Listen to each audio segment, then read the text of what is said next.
This is not the kind of government that was designed by our founders of the country. It's not what was written in the Constitution. We've only had an income tax since 1913. But if you want a welfare state, and if you want to police the world and pay for the defense of Japan and Germany, send foreign aid to the Soviet Union, you not only need the income tax, you need the Federal Reserve to print up the money when the deficit is accumulated. So we think the government should be much smaller. During the next decade, the American people will become poorer and less free, while they become more dependent on the government for economic security. This country is in the middle of a recession for a lot of people. Michigan knows about it. Poor people know about it. The middle class knows about it. Wall Street doesn't know about it. Washington, D.C. doesn't know about it. But it's because of the monetary system and the excessive spending. It's no joke. He is America's last true statesman, and he has actually been saying the same thing for the past 30 years about what our federal government needs to do to serve the people. That is, namely, follow the Constitution. The Federal Reserve credit created during the last 8 months has not stimulated economic growth in technology or the industrial section. But a lot of it ended up in the expanding real estate bubble. This too will burst, as all bubbles do. How could it be that you knew this on the banking committee in 2003 and nobody else did until after the collapse? I certainly think it's about the most foolish policy any government could ever follow, and it leads to the Korea Wars, the Vietnam Wars, Marines being killed in Beirut, sailors being killed in the Persian Gulf. If we want to go to war, and if we should go to war, the Congress should declare it. We don't go to war like we did in Vietnam and Korea, because the wars never end. They're building up this case just like we did in Iraq. Build up the war propaganda. There was no Al-Qaeda in Iraq, and they had nuclear weapons, and we had to go in. I'm sure you supported that war as well. Okay. It's time we quit this. It's time. It's trillions of dollars we're spending on these wars. Afghanistan, how quickly would you bring the troops quick home? As the ships could get there. It really says a lot that the politically aware people in the military, those that are paying attention and engaged in the political process, are supporting someone who advocates an immediate withdrawal. I got twice as much as all the other candidates put together on the Republican side, and even more than Obama got, which tells me that those troops want to come home as well, because they know exactly what I'm talking about. My name is Eric Knowles. I'm an Air Force veteran. My name is Jonathan Schaefer. I spent 6 years in the Navy. Hello, my name is Tony Marek. I served in the Army for 8 years. I'm Al Schlegel. I'm an 8-year Air Force veteran. Hi, my name is John Jones, and I'm a U.S. Air Force veteran. I have a cousin who's in the Marine Corps. He spent 18 months over in Iraq. A war based on a lie. There's great reason to have hope for Ron Paul's candidacy, as he's the only veteran in the Republican primary right now, the only representative in Congress that takes his oath to the Constitution and the rule of law seriously. You sign up for the military and you sign the dotted line. You're there to defend America and the Constitution, and Ron Paul is the only person that's been doing that for a while now. I support Ron Paul because I believe he's the only candidate with the fortitude to actually stand by the Constitution. I took an oath to support defend the Constitution, and he is the only elected representative that actually takes his oath seriously. I think he's dead on when he talks about the Federal Reserve System. It's only because the government is able to print money to pay for the war that we're able to stay at war. And that act of printing money makes us all poor. It's been going on because we just plain don't mind our own business. That's our problem. During the last campaign, I knew what was happening. You know, they mocked me for my foreign policy, and they laughed at my monetary policy. No more.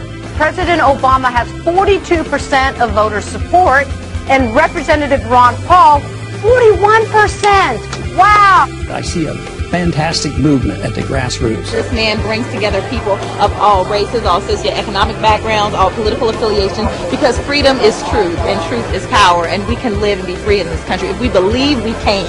What's appealing about him overall is that he is intellectually honest, and that he obviously has a lot of integrity. Ron Paul is at least not a pander, he's sincere. The reason people are worked up about Ron Paul is because they sense that he's genuine, that he's not a sellout, that he's not taking money to espouse certain positions like 99% of other politicians. The one guy in the field, agree with him or don't agree with him, who doesn't go out of his way to regurgitate talking points or change what he believes to fit the audience he's in front of. You served, as you said, 20 years in Congress, but you're not going to take a congressional pension. Right. As an obstetrician, you never took Medicare or Medicaid for your patients. Never. I'm personally endorsing Ron Paul for President of the United States for 2012. A lot of stuff he says makes perfect sense. Mainstream is moving in the direction that I have been talking about for a long time. And everything he has said has been truth. And a lot of stuff Obama has said has been lies. I will promise you this, that if we have not gotten our troops out by the time I am president, it is the first thing I will do. I will get our troops home. We will bring an end to this war. You can take that to the bank. So does that mean you can tell us today that you will not change the 16-month timetable? I like Ron Paul. I think he's a cut from a different cloth than the rest of those people who are, of course, selling their souls to the corporate interests who back them. I believe that abortion should be safe and legal in this country. I will preserve and protect a woman's right to choose, and am devoted and dedicated to honoring my word in that regard. I will be a pro-life president. He came to Austin as a Democrat, and then he ran into Karl Rove, and Karl Rove whispered in his ear, he said, look, you're a good-looking guy, you got your politics are kind of conservative. It was easy for him to make the switch. They represent the status quo. And this is what excites so many people now. They're sick of the status quo. Suddenly, a lot of people who love the country and haven't voted precisely because they feel like it would be an insult to the great history of this country to vote for one or the other criminal, are so excited at the prospect that, wait a minute, maybe the country can be saved after all. Well, I do think you should value people who speak from the heart and who tell the truth. And you should also value people who honor the vision of your founders and respect the most sublime constitution devised by human intelligence. We want an America full of principled people. Not people who say one thing and do something else. Say anything to get elected, but who say what they mean what they say, and they live their lives by those principles. Ron Paul has been consistent for more than 30 years, and he's been absolutely right about the most important issues facing this country today, which means that when he's elected, we can trust that he'll actually do what he says he's going to do, and that what he does is actually going to work. This country is in a revolution. They're sick and tired of what they're getting, and I happen to be lucky enough to be part of it.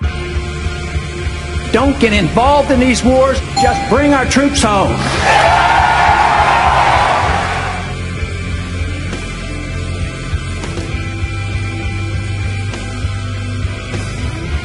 There is absolutely never a reason to give up 1 ounce of freedom for the sake of security. It won't work.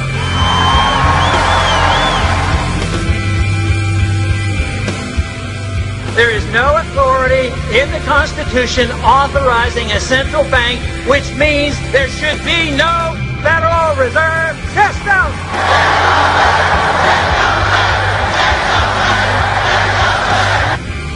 An idea whose time has come cannot be stopped by any army or any government.